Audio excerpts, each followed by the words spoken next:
Okay, welcome to Into the Channel podcast, primarily about women's football. Before we hit the pitch, if you enjoy the show or love women's football as much as your boys do, come kick it with us already. Subscribe, follow YouTube, Spotify, Apple Podcasts, wherever you like to watch or listen. Leave us a review over your favorite podcast app. Links to all of our socials, every single one in the show notes of this episode. I am your host, Dino DeCespedes, and as always, I am joined by my co-host, Mr. Grant Angle. What is up, man? I'm feeling fantastic, buddy. Let's get right into cracking these celebratory beers, man.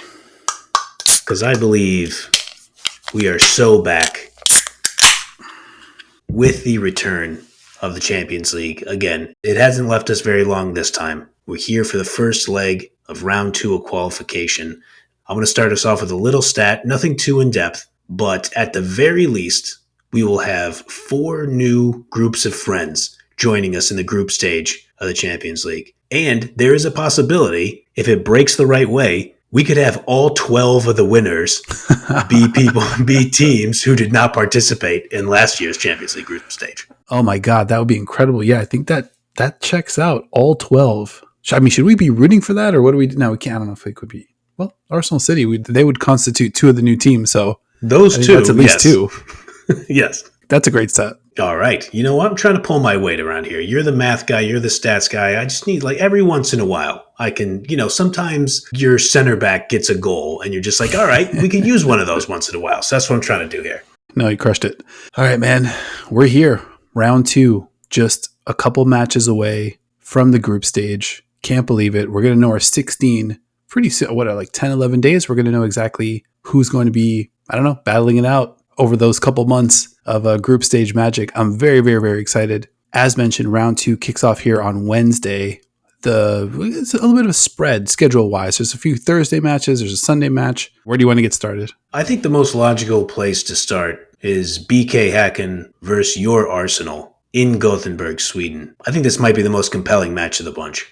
I think you're right on about that. This Häcken side, obviously down a Kafaji, maybe not flying as high as we saw them last season. Looking at where they're at this season, I mean, the Damallsvenskan table is pretty mad. We talked about it with the Shady Gang. Rosengard, 19-0-0 at the top of the table there. Their goal differential, Rosengard here, is plus 77. Häcken is sitting in second place in the table, plus 29 goal differential. Crazy.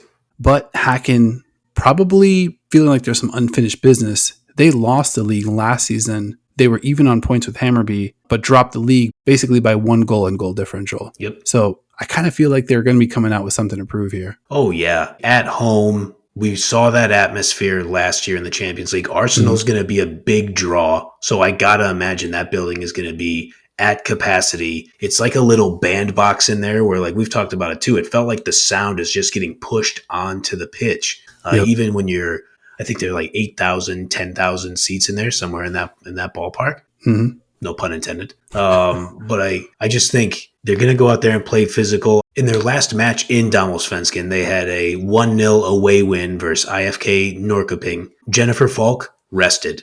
29-year-old Filippa Kermark, who started most matches this season, she came in the 72nd minute.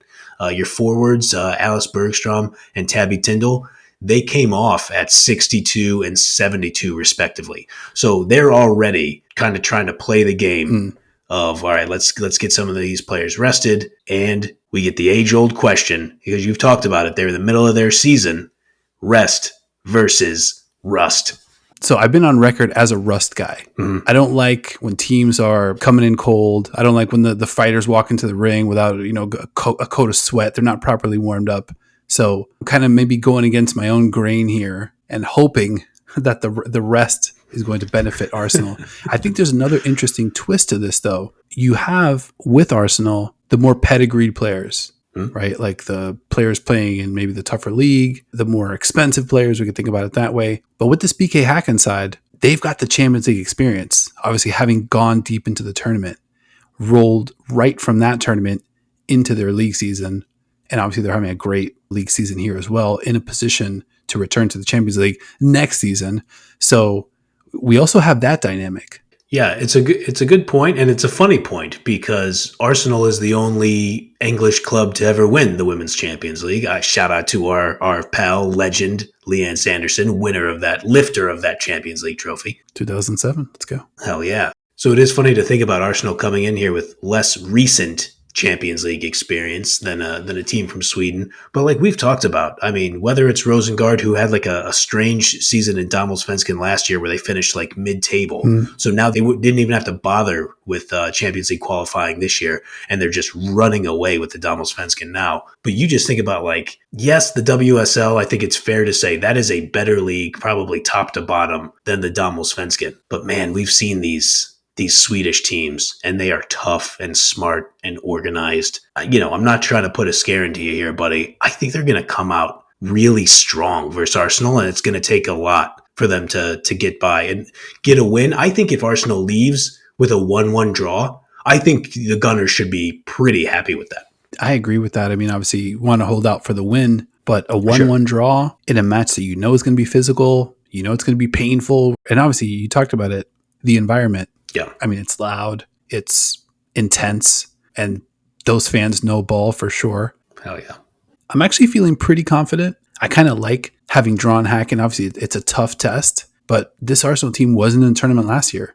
Yeah. So there's some teams in the field here of 24 towards the bottom of our Google Doc here that, like it would have been cool to kind of draw, one of these teams from a lesser league that just felt maybe more like a walk. But I kind of like that if Arsenal is to make the group stage, they'll sort of really have earned it with those first 2 wins and a semi-tough draw here against BK Häcken. I like that. I think that's a really great point because let's say they walk over a lesser team and then you get drawn into a group and like by some curse you're drawn into the group with Barcelona and then like PSG. Mm-hmm. And you're like, okay, everybody get ready. Like now we have to play the elite teams in the world.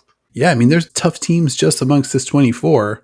Oh, yeah. And you know that every group's going to get one of those big 4, Chelsea, Lyon, Bayern, and I knew it was going to happen to Barcelona. I'm leaving that in, fuck it. It's a funny one to forget. I like that. Anyway, this one is going down Wednesday, 1 p.m. Eastern. I want to shift gears and hit your team. Yeah. Manchester City will be heading to Paris to play Paris FC. Where's your head at for this one? I mean, in a similar space to how I feel about Arsenal. I mean, when we joined the illustrious podcast Shades of Blue, the greatest Manchester City football podcast on the internet, neither of us were really happy about the draw. I mean, Paris FC, we saw what they were able to bring to the table in last year's Champions League. I think they have a weaker back 4 than Häcken, and I think City might be able to take advantage of that. But in these samples of a home and home, you're going into Paris to play them. They're going to be amped up. I feel like I'm in a similar spot to you. And you could also do the same thing to me, be like, hey, you ought to be worried about this a little more. But I think I'm in the same spot as you in the sense that I'm confident we can win. But there's just that thing in the back of my mind, like, yeah, an Inadozi game, that could be really tricky. It's also tricky too. Like WSL is not in season. Yes. So it's not quite like we'd be like, well, Bunny's really cooking. It's like it's more like Bunny's looking great in practice. Kind of we're kind of that stage of the season. So that makes it tough. And yeah, Inadozi, you already know she's going to be locked in Paris on the road. Another team not in the field last year. And a really tough test. I think the one place where Arsenal maybe has the edge is they did get those couple matches last week and the week prior just to kind of, get warmed up and have some stakes, sweat out that Rosenborg second victory a little bit, Yeah. So I think City's going to come in a little bit colder, but with more talent. So we'll see if that's able to carry them. Yeah. And I mean, you think about the field players for Paris FC, Clara Mateo in their win over Sparta Prague. In the 36th minute, she scores an absolute banger. Hell yeah. She gets it onto her left foot, curls it in. Prague's keeper still got a hand on it. All she was able to do is just push it further into the upper 90. Paris FC, they have players who can score. I think the real question is, are they going to sit really low and try to win on the counter? Or maybe they try to sit like mid-block and then try to win on the counter. Or are they going to try to play a more up-and-down style, which is what they were playing against Slavia Praha? Now, obviously, no disrespect to Slavia Praha. Manchester City is not them. But I'm going to be really interested to see if Perry FC goes, okay, screw it. We're going to go for it. We're going to be at home. We're at home. Let's go for the win. Let's try to hold the ball as much as possible. And if they try that, do you then get picked apart by Jess Park and Vivian Miedema, and they're passing the ball up to Bunny Shaw and Lauren Hemp? Chloe Kelly might be running around there at 1,000 miles per hour. So I'm really interested to see how Perry FC is going to approach this. Do they play strictly underdog football, or do they try to crank it up a little bit on the attack? It's funny because when you imagine each of these teams scoring, you imagine that it's on the break. Yep. Going back to the last Champions League season, that is how they wanted to get out and score. Gaetan Tine, their 37-year-old ageless wonder, actually led the team last season in goals with 9. So I think they definitely spread it around. Clara Mateo had an awesome game, the one that you're mentioning. Yep. And then quick correction, not Slavia Praha, it was actually Sparta Praha that Perry FC was able to clip 2-0. So thank you very much. A lot of Prahas that we got to keep track of, but your boys are doing our best to stay above water. And I will say, now that you say it, I know Sparta Praha and Slavia Praha are bitter rivals. So my apologies to the fans of those clubs. Didn't mean to confuse you. Ignorant American raising his hand over here. We made it right. We win and lose as a team, bro. You already know that. That's right. So ultimately, how are you feeling? I think they'll be okay. I think they can get a win similar to Arsenal, where it's like, I think I'd be okay with a draw. I actually think Perry FC would be less okay with a draw than I would be, because I don't think they're going to feel good coming into Manchester, coming into Joy Stadium, thinking that they could get an outright win.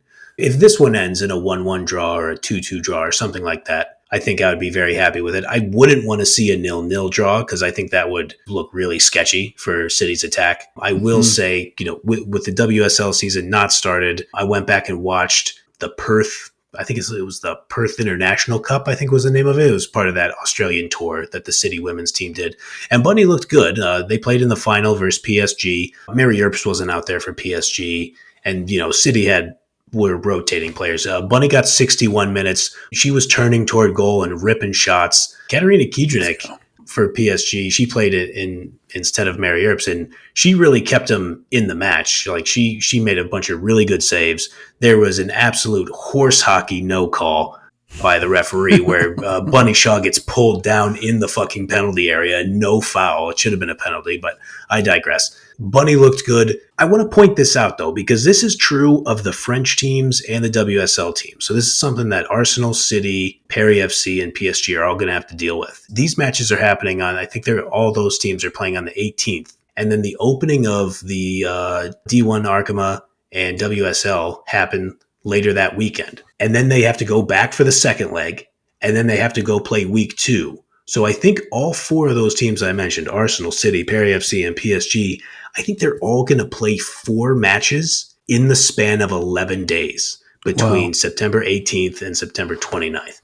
And I just got to say, that's not great. I don't think it's cool. I don't think the calendar should work out that way. So unless I'm totally missing something, because usually FootMob will do me the solid and like cross out fixtures when they're going to be rescheduled. So, fact check me if I'm wrong, folks, but like 4 matches in 11 days seems a little sketchy. I mean, we had trouble doing 4 pods in 12 days during the Olympics, keeping up with that. So imagine I'm tired. Need some load management out here.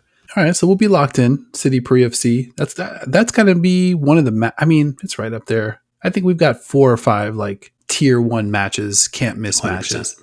Let's get into one of those right now. Juventus hosting the aforementioned PSG. This one also going down Wednesday, 1 p.m. Eastern. What are you going to be looking for when these 2 teams lock up?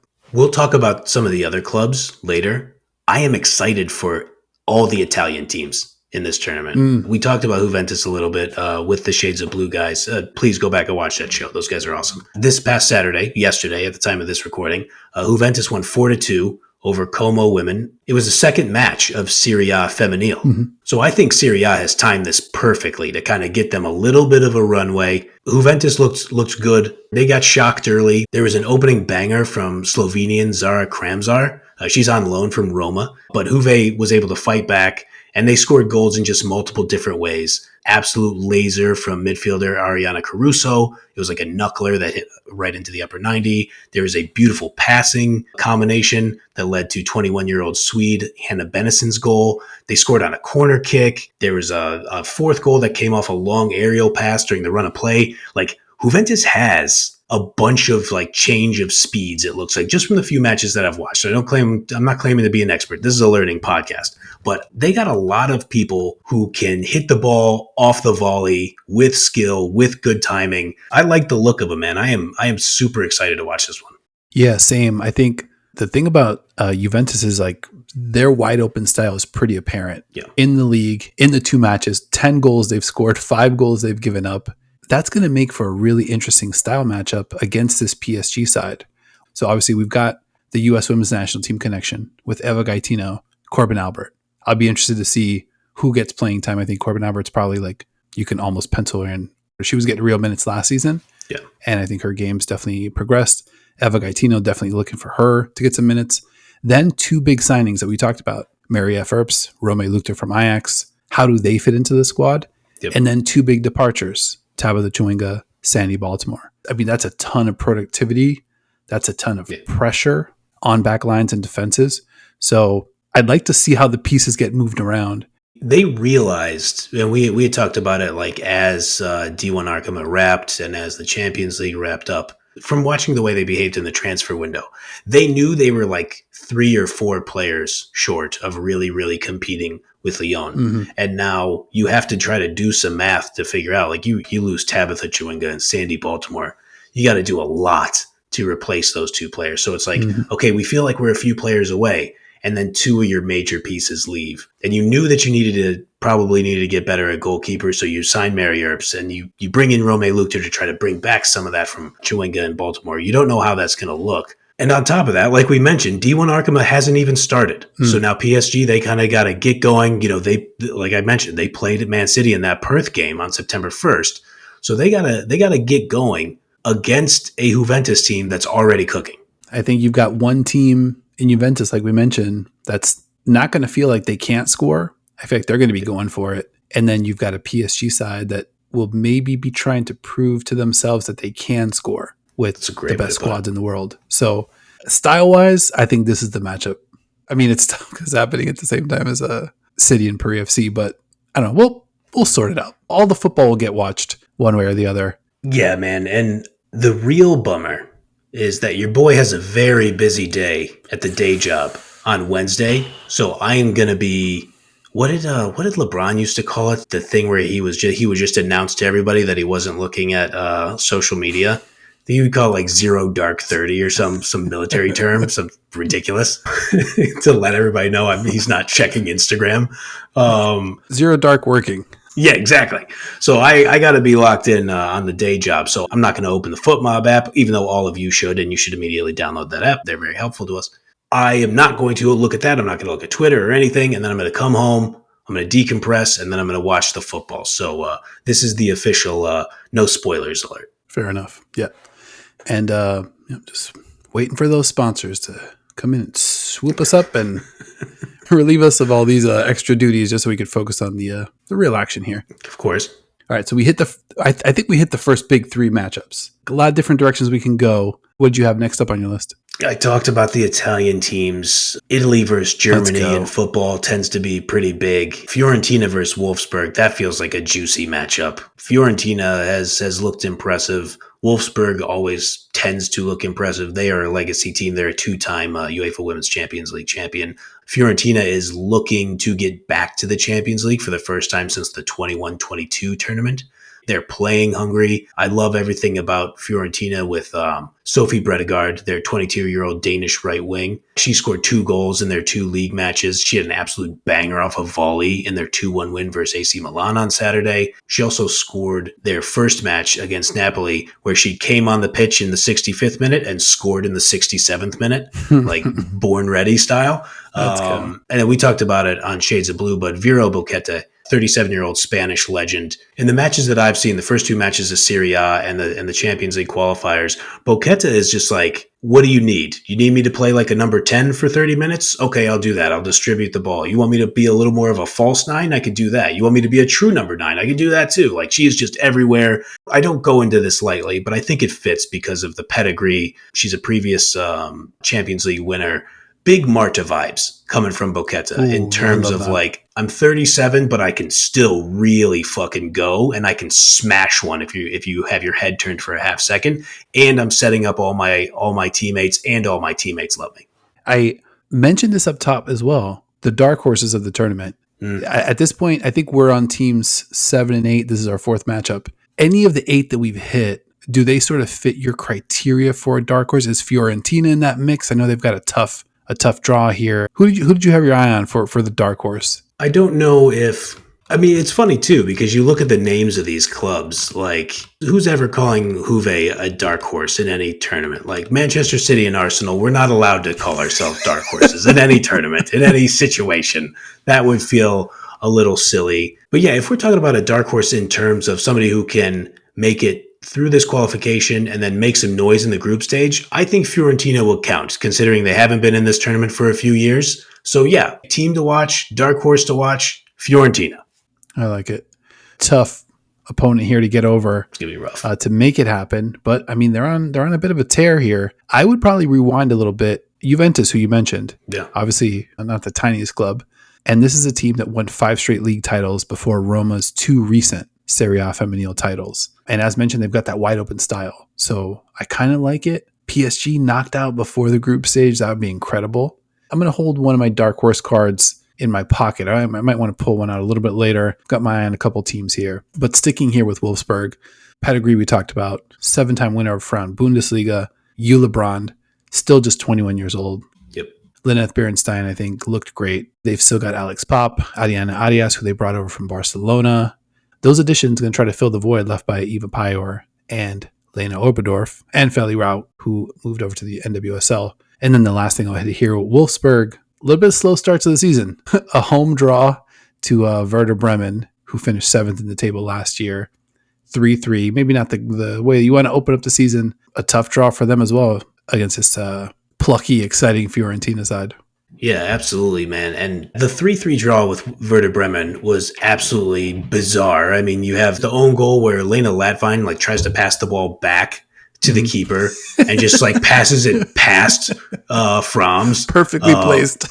Yeah, and then Alex Pop jumps in front of the goalkeeper trying to make a clearance, and it bounces and it just barely gets over the line. A lot of weirdo things happened in that one. I do want to bring up, they were able to kind of get a little back on track. So Wolfsburg, they had a dominating 6-0 victory over HSC Bertha in the DFB Pokal, which is just the German Cup for all of us English speakers. And they took care of business this last week. They won 1-0 over football club Carl Zeiss Jena. And I wouldn't be doing my job if I didn't mention this, that this club is named Carl Zeiss Jena because they're in Jena, Germany. And the club was formed in 1903 by employees of the Carl Zeiss Optics Factory. Let's go. Carl Zeiss Optics is still around. They're publicly traded on the stock market, if my research is correct. And they make camera lenses, telescope lenses, and other optical tech. So I don't know. I like a digression, but it is just funny to me that this club that Wolfsburg beat is named after a scientist from the 1800s who invented lenses. That's wild. And they started the team in 1903? Yeah, factory workers were just all right, we're putting this football club together. And then they just started the football club in 1903. There we go. Incredible vision. No. Where do you want to go from here?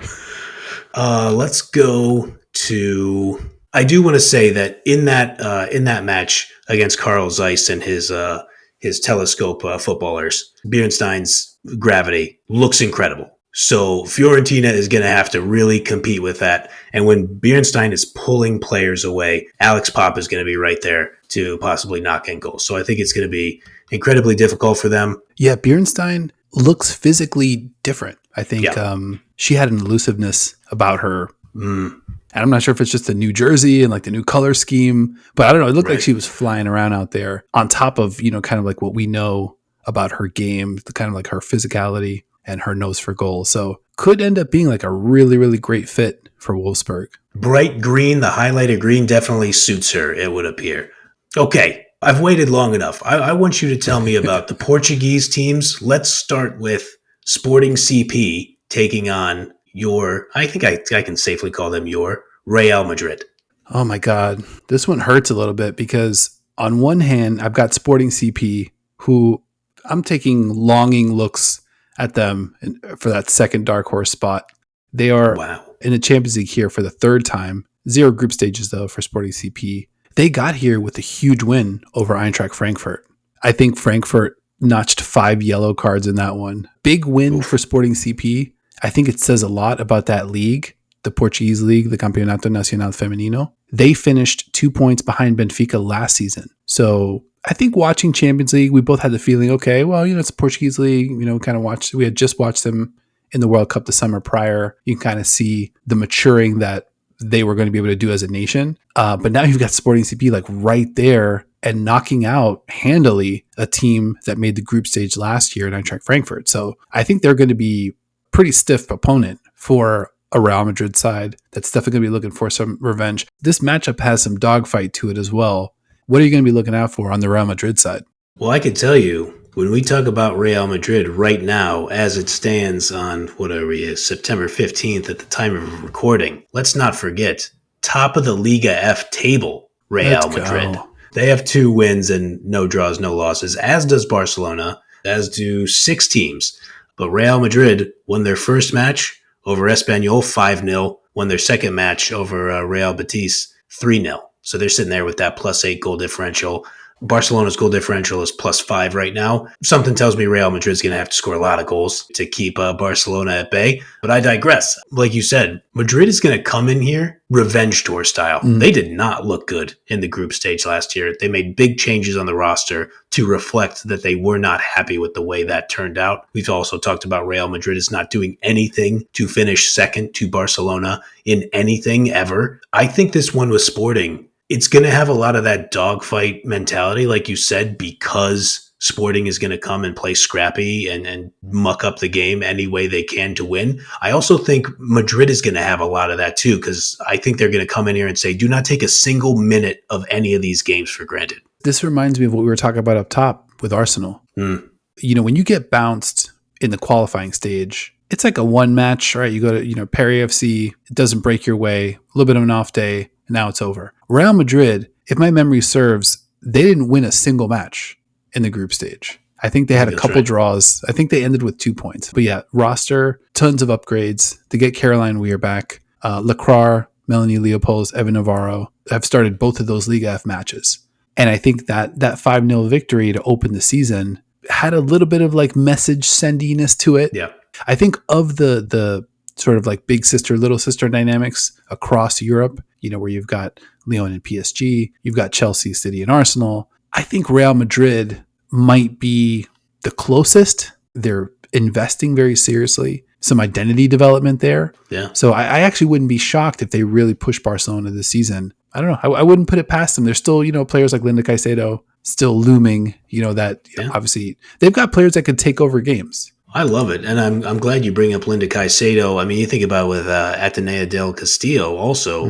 Del Castillo is 23? Caicedo is younger than that, I think, or maybe she's right in that same ballpark. So these are players that actually, they could get better during this season too. They might like 10 games into the season, they might still be getting like way better. So I love it.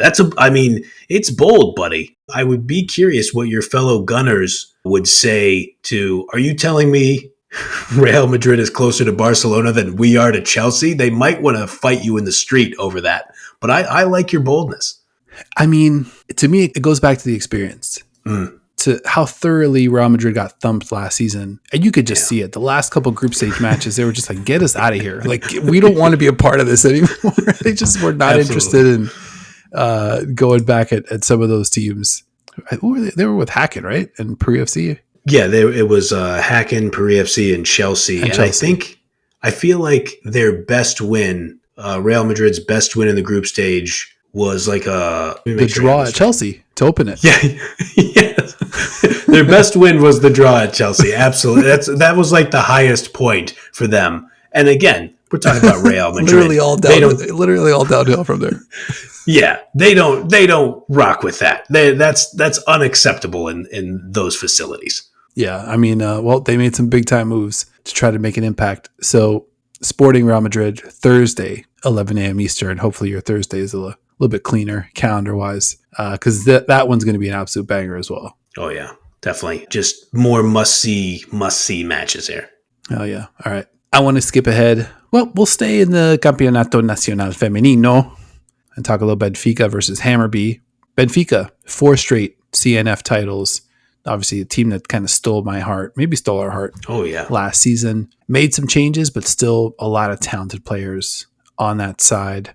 They will be one of those squads with, I'll say, a little bit of a recent experience advantage over Hammarby, who won the Damallsvenskan last season, finished even on points with BK Häcken just by the single goal and goal differential. This season, though, they're 15 wins, no draws, 5 losses. They're the BFC of Damallsvenskan.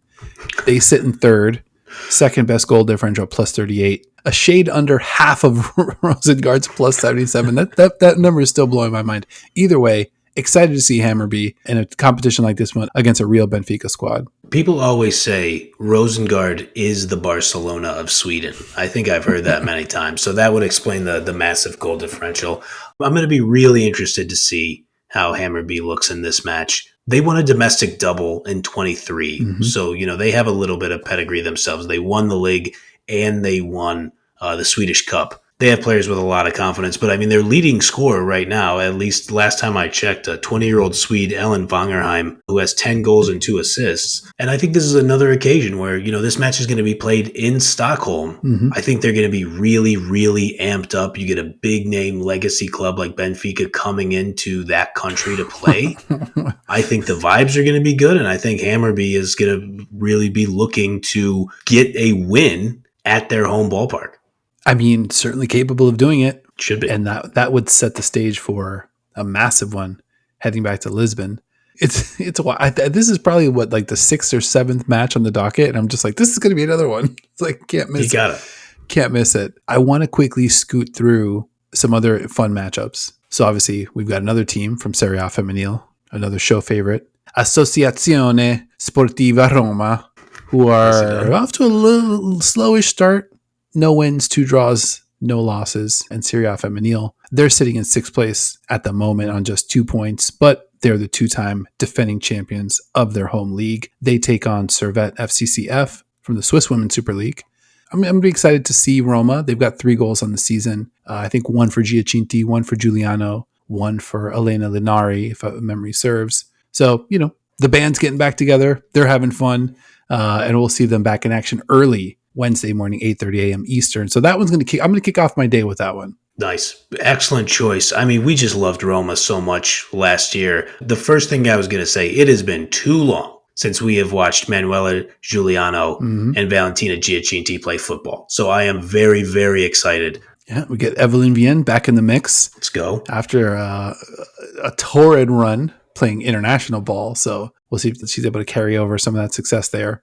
Can I just point out real quick, Evelyn Vienne and Julia Grosso, last year, this is a learning podcast when I'm coming up on these people, 2 footballers I was certain were Italian. Julia Grosso was playing over at Juventus and Evelyn Vienne playing over at AS Roma. I don't know. I just automatically assumed. Turns out, both Canadian. Didn't know at first. I've been up on it for more than a year now. I just want to say, at first glance, very much thought they were Italian. Yeah, it's a real melting pot up there. We're going to go from here. Sorry to throw you off on that random non sequitur. No, I mean, it's very valid. I mean, Evelyn Vienne, it sounds a little French to me. I mean, yeah, I think it was a total. There is nothing more charming than figuring out that somebody's from somewhere else. My favorite, and I don't know if he's actually from Poland, but the fact that Matty Cash on the men's side plays for Poland. That's excellent. It still blows me away. That's awesome. I can't imagine a lot of Maddies running around. Anywho, let me know if any of these get you excited, or if there are any potential dark horses in this mix. We've got Osijek taking on FC Twente Wednesday 8:30 in the morning. We've got Anderlecht versus Vålerenga Wednesday 1:30 p.m. Eastern. We've got Galatasaray versus Slavia Praha, not Sparta Praha. Thursday, 12 p.m. in St. Polten and Mura. They're of the Slovenian Women's League. They lock up Thursday, 1 p.m. Eastern. And then we've got to wait till Sunday morning, 7 a.m. Eastern, to round out the first leg of round one when Vorskla from the Ukrainian Women's Pro Football League takes on Celtic. I think all of those are going to be interesting. And we've talked about this in the build-up. It's what we liked so much about the tournament last year. And even that last year, we picked up the tournament from the group stage. It was the genesis of this podcast, as I've probably said 20 times over the course of the last few weeks. I promise I'll stop saying that. But one of the most fun parts of this is just kind of like discovering as the teams progress, okay, who are the people on here? Who are the stories? What are we rooting for? What kind of style of play do we like? You know, Slavia Praha and St. Polten, they held up as well as they possibly could. I think the first Polten Braun match was really what kind of led us to discover, like, wait, should this tiny team from Norway really have been that much better than St. Polten? Like, and that was kind of what set the alarm bells off and kickstarted our whole Braun fandom. So like, you never know what you're going to get from these teams, these lesser known, I use that in quotes because we're just American dudes over here who can't follow any of these leagues really. That's going to be fun to watch. If I had to name ones that I really want to keep my eye on, I think FC Twente, obviously from Eredivisie, Fraunhofer in the Netherlands. Very curious to see how they match up. And then also, of course, because I already mentioned Braun, we have to talk about top Syrian at all times, Vålerenga versus Anderlecht. Really interested to see if Vålerenga is able to kind of maybe try to steal some of Braun's thunder and make it into the group stage of this year's Champions League. Twente, I think that's a great call out by you. So they've only lost twice at home in the last 12 months. Jeez. They lost 3-0 to Ajax at home. Still bums me out there with no Ajax left in this field. Rough. And then you have to go all the way back to last October in a match that you brought up on this show, 2-1 to BK Häcken in this very round, heading into last year's group stage. So this is a team that's going to be really tough to deal with at home. So Osijek, uphill battle. Got to imagine FC Twente, probably a team that we're going to see in the group stage. And to your point, I don't know. We're kind of like out on the market now again. You know, it's like we're looking for those teams that are going to end up being, you know, our 2024, 2025 Champions League darlings here on the ITC. And that's a good feeling, just knowing that we're opening up our heart to the Sears Field. That's it. Yeah. So to all these football clubs, you know, you can win these two matches or, you get a win and a draw, however you want to get through. You get to the group stage. You have the opportunity to sweep two American dudes off their feet and have us become fans of your club. What more could you possibly want? I mean, a couple hundred subscribers here and there that we could probably wrangle in, as we've been known to do. But we'll continue to do our prep here, continue to have the Apple IIe running in the background, try to keep the temperature controlled nicely just so it doesn't overheat. This is a tough time of year for the old girl. Anything else you want to hit before we get out of here? I think that's it. I think we've previewed these nicely while admitting that for some of these clubs, it's hard to gather data. Sometimes you're watching grainy YouTube videos to kind of watch, even in 2024. But I think that's part of the charm of the tournament. Like you said, let's just get to Wednesday. Let's kick the ball off. Let's see how these go. And frankly, for me and you, let's live in a little bit of fear whilst feeling very alive for 90 minutes as our two teams kind of battle for this position. Oh, just get me there. Let's go. Quick programming reminder. After the first leg this weekend, we will be back with reactions, recaps. We'll preview the second leg. Hopefully we're not too stressed out. Hopefully we're not too anxious about our standing as it pertains to this tournament. NWSL coverage domestically, that'll be back very shortly as we hit the stretch run of the season. All right, man. Anything else you want to hit before we get out of here? Yes, as I often say, this is a journalistic enterprise, and I've mentioned our podcast, our Champions League preview episode we did with the fine folks over at Shades of Blue. I do want to thank our guy Board and then Sapphire on YouTube, Sapphire01001, who correctly reminded us that we were transposing Rosenborg, which is a Norwegian club, and Rosengard, which is a Swedish team. I think I am the culprit on this one, where I was like completely mixing them up. I probably during the course of that show mixed them up in like 3 different ways. So I'm was all over the place. So Board, Sapphire, appreciate you guys. Thank you for clearing that up for us. Absolutely. I want to give a couple extra shout outs. Julia Castro on YouTube. We appreciate you. Regina Phalange on Twitter. Just the best. One of the OGs, the OOO OG community member. We appreciate Regina Phalange, a tremendous Twitter name as well. Carla Wilson, you already know. We appreciate you chiming in. As always, hope you cracked one when we got this episode started. And, we're going to be the opposite of Real Madrid last year in the group stage. It's pretty much only uphill from here for your boys. You're talking about uphill. Let me also shout out Philip Sullivan in the YouTube comments.